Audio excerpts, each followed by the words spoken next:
हम बात कर रहे थे अयोध्या की बदहाली की। समाजवादी पार्टी बीजेपी इस पर क्या कह रही है आपने वो भी सुना। चर्चा में हमारे साथ मेहमान भी शामिल हुए थे, लेकिन इस मसले पर बीजेपी सांसद साक्षी महाराज के मुताबिक अयोध्या की बदहाली के लिए पूरी तरह से सपा और बसपा की सरकार जिम्मेदार है। मायावती और मुलायम सिंह अयोध्या का विकास नहीं चाहते। साक्षी महाराज से बात की जी मीडिया संवाददाता रविंद्र कुमार ने। महाराज जी, आप लोग राम राज्य की बात करते हैं, अयोध्या में राम मंदिर की बात करते हैं, लेकिन अयोध्या पूरी तरह से कूड़े के ढेर पर है। स्कूल है लेकिन जर्जर हालत में है, हॉस्पिटल है, डॉक्टर नहीं है। ये किस तरह का राम राज्य? आपने बहुत ही सामयिक प्रश्न खड़ा किया है। उत्तर प्रदेश में जब माननीय कल्याण सिंह के नेतृत्व में हमारी सरकार थी तो सारे प्रदेश में राम राज्य की स्थिति थी। गुंडा नाम का एक भी व्यक्ति सीमा के अंदर नहीं था, या जेल की सिंकचों के अंदर था, या प्रदेश की सीमा से बाहर था। राजनाथ सिंह जी और कल्याण सिंह ने विकासीकरण प्रदेश को दिखाई थी। दुर्भाग्य से फिर सपा बसपा की सरकारें आती रहीं, आज भी सपा की सरकार है, तो बारी बारी से प्रदेश को लूटने का काम किया, घोटाले किए। प्रदेश के विकास की भी इन्होंने परवाह नहीं की। तो प्रभु श्री राम का जहाँ साम्राज्य है, जहाँ पैदा हुए, उस अयोध्या के नाम से तो इनको घृणा है। उस अयोध्या में विकास का काम कैसे कर सकते थे?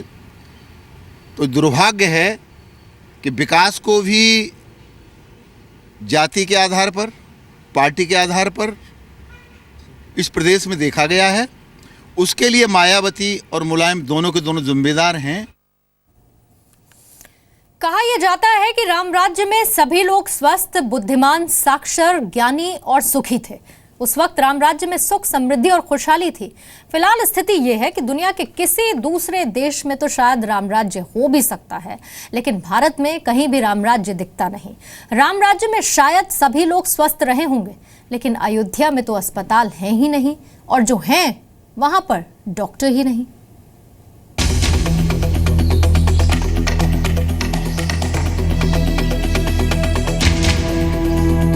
त्रेता युग के राम राज्य में खुशहाली थी, लेकिन कलयुग में राम की धरती पर सिर्फ बदहाली ही दिखाई देती है। यह अयोध्या का महिला सरकारी अस्पताल है, बिल्डिंग खंडर है और डॉक्टर नदारद है। ये फैजाबाद का सरकारी महिला चिकित्सालय है जो खुद बीमार है, और इसके फार्मासिस्ट दुबे जी हैं। दुबे जी, अस्पताल तो खुद बीमार लग रहा है, लोगों का इलाज क्या करता होगा? इलाज होता है महिलाओं का जो आती हैं। बिल्डिंग का तो इलाज करना नहीं है, आदमी का इलाज होता है तो हो रहा है। तो ऐसी बिल्डिंग में तो आदमी जाएगा तो खुद वैसे ही बीमार पड़ जाएगा। बाहर आपके कूड़े का ढेर लगा पड़ा है, अंदर आपकी स्थिति खराब है, ये बिल्डिंग आपकी गिरने को तैयार है।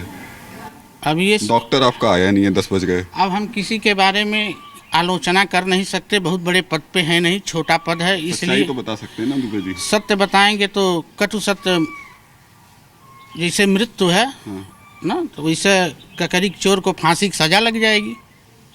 नौकरी का डर है जी, सरकार नौकरी का डर है। कहे ना ककरी चोर को फांसी की सजा दी जाएगी तो क्या फायदा सत्य बोलने से? अस्वस्थामा नरो कुंजरो बानरो वाला कर दीजिए। चलिए, दुबे जी बिना कहे बहुत सारी बातें कह गए हैं, और दुबे जी थोड़े मजाक में कह रहे हैं, लेकिन आपको गंभीर होना होगा। सरकारों को गंभीर होना पड़ेगा, नेताओं को गंभीर होना पड़ेगा, और भगवान राम के नाम पर बात करने वालों को गंभीर होना पड़ेगा। हम भगवान राम के नाम पर पूरी दुनिया में अलग अलग बातें करते हैं, अलग अलग दावे करते हैं, और स्थिति भगवान राम के राज्य की, वो राम राज्य जिसकी कल्पना की जाती है, हालात ये देखने को मिलते हैं। तस्वीरें अब ज़रा चारों तरफ देख लीजिए आप। ये सरकारी अस्पताल है, और सरकारी अस्पताल मुझे लगता है, मैं इतनी जगह घूमा हूँ, इससे ख़राब स्थिति में कहीं देखने को मिल नहीं सकता है। सामने मरीज़ बेचारे बैठे हुए हैं, पता नहीं कब से बैठ के इंतज़ार कर रहे हैं। डॉक्टर यहाँ है नहीं। अब डॉक्टर कहाँ हैं ये भी आएंगे अभी दुबे जी बता रहे हैं। दुबे जी, यहाँ पे सामान है, मतलब अगर कोई आ जाए तो उसके इलाज के लिए सामान है? हाँ, सामान उपलब्ध है, दवाएं उपलब्ध है। दवाएं उपलब्ध जी, दवाएं बस उपलब्ध नहीं है। उनके बारे में हम कुछ कह नहीं सकते, हमसे बड़ा पद है, वही फिर ककरी चोर को फांसी की सजा लगेगी। सतयुग में भगवान श्री राम को वानरों ने लंका पर जीत दिलाई थी, लेकिन कलयुग में राम के ये परम भक्त भी राम की नगरी का कोई उद्धार नहीं कर पा रहे। जैसे नगर बदहाल है, वैसे ये भी बदहाल है। बहरहाल असली शर्मिंदगी तो आनी अभी बाकी थी। ये डिलीवरी रूम है, डॉक्टर की जगह सफाई कर्मचारी डिलीवरी करवा रहे हैं। मुझे लगता है हिंदुस्तान में इससे ज़्यादा शर्म और अफसोस की बात कोई हो नहीं सकती जो अब आपको दिखा रहे हैं। ये डिलीवरी रूम है यहाँ पर। इस डिलीवरी रूम में इस वक्त डॉक्टर को होना चाहिए था, अंदर पेशेंट है जिनकी डिलीवरी चल रही है, एक एएनएम है और दूसरी सफाई कर्मचारी। मैडम, आप यहाँ सफाई कर्मचारी हैं? जी। तो आप डिलीवरी रूम में क्या कर रही हैं? डिलीवरी रूम में हम लोग का नहीं रहना चाहिए भैया, पहले आप बताइए। तो डॉक्टर की जगह आप और जो एएनएम है वो मिलकर डिलीवरी करवा देते हैं? नहीं तो हम अकेले थोड़ी ना करवाए थे, वही लोग करवाओ थे।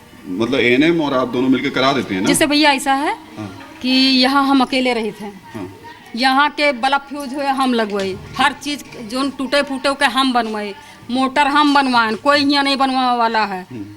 तो यहाँ के हम का हन, पहले आप बताइए हमको, हमारी गलती मैनेजर है कि स्टाफ की गलती है? आप बताइए हमको, बोलिए।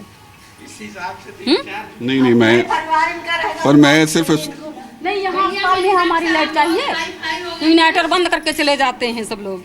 वो कह रही है अच्छा हाँ। विवेक भैया जो है नहीं, लेकिन मैं सिर्फ ये पूछना चाह रहा हूँ, आप काम करवा रही हैं, अच्छी बात है, आप सारे चीज़, पर आप डिलीवरी में भी मदद कराती हैं। जब बिना डॉक्टर जब नहीं होती तब आप और एएनएम मिलकर डिलीवरी करवा देते हैं ना, तब डिलीवरी करवा देते हैं। डॉक्टर की जरूरत नहीं करते हैं, एएनएम वही साथ लोग में करती होती हैं। है, एएनएम साथ में होती है जी। पर डॉक्टर की जरूरत नहीं होती ना आपको उस दौरान? अब वो तो दीदी से पूछें आप कि उनके बात की हमारा सच बोलिए, सच बोलने में क्या दिक्कत है? अब बच्चा निकले लगे तो निकाले पड़बे करे का, कोई अंदर तो कहीं ना दियो का। इससे ज़्यादा शर्म की बात नहीं हो सकती, मतलब नहीं, आप बताइए। वाकई इससे ज़्यादा शर्म की बात नहीं हो सकती भैया हमें जाना था। कि ये जो बोल रही हैं, शायद हो सकता है कि उसको सुनकर आपको हंसी आ रही हो, लेकिन आप सोचिए कि हम उस देश में रह रहे हैं जहाँ इतनी बड़ी चांद पर पहुँचने की बातें की जा रही हैं, वहाँ पर अयोध्या में डिलीवरी कराने के लिए डॉक्टर नहीं मिलती है, एक नर्स और एक सफाई करने वाली मिल करके डिलीवरी करा रही है।